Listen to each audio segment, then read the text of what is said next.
Sa pagtatanggal ng ating mga panggilid, dapat meron tayong impact wrench. At kung wala naman ay dapat meron tayong Y-tools para sa mano-mano na pagkakalas. Ang sukat ng bolt sa ating drive pulley ay 22 mm at sa torque drive naman ay 19 mm.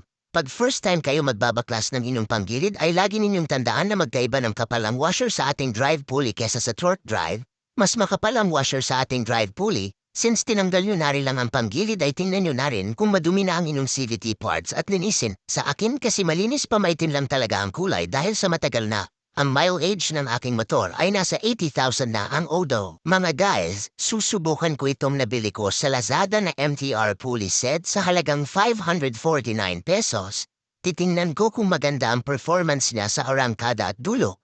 At kasabay na din yung durability niya kung gaano siya katibay pang daily use. Gagamitin ko ang stock na flyball ng click na 15 grams.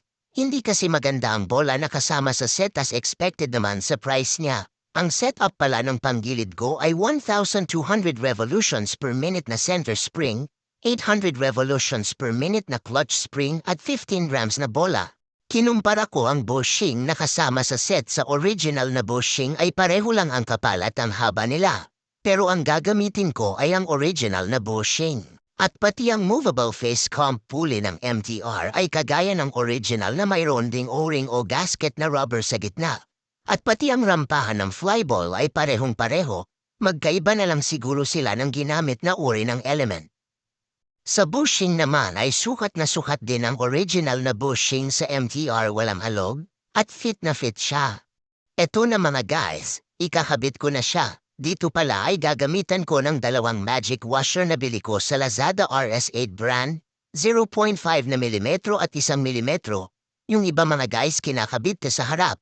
Pero ako sa likod ko siya ilalagay sa backplate. Pareho lang naman yun mga guys kasi ang principle lang naman dito ay pahabain ng kaunti ang ating bushing para lang maapat ang belt sa pinaka-bushing at samaampa pa ng kaunti ang belt doon sa ating torque drive. Magkakaroon ka na ngayon ng dagdag na torque. Ang downside naman ito mga guys ay mababawasan ang dulo o top speed mo. Kung dati ang top speed mo ay 110 kilometers per hour, maaring nasa 105 kilometers per hour na lang. Dahil nasa pinaghiwalay natin ang kaunti ang drive pulley natin gamit ang magic washer. Hindi na maiipit ng todo ang belt pag nasa high RPM ka na dahil may agwat na ang ating drive pulley. Ako kasi hindi naman ako nangangarera. Ang habol ko lang ay more torque dahil sa akyat baba at zigzag ang dinadaanan ko. Basically di ko kailangan ng top speed. Sa pagbabalik naman ng ating panggilid, unahin niyo muna ang drive pulley kasama ang belt at higpitan na kaagad. Para sa pagbabalik na ng ating torque drive ay may pamontra na sa paghatak mo ng belt para lumubog sa ating torque drive ang belt upang madali na lang natin maipasok ang torque drive sa main torque shaft. Isa sa benepisyo ng pag-DIY mga guys ay natututo ka na sa mga basic sa makina.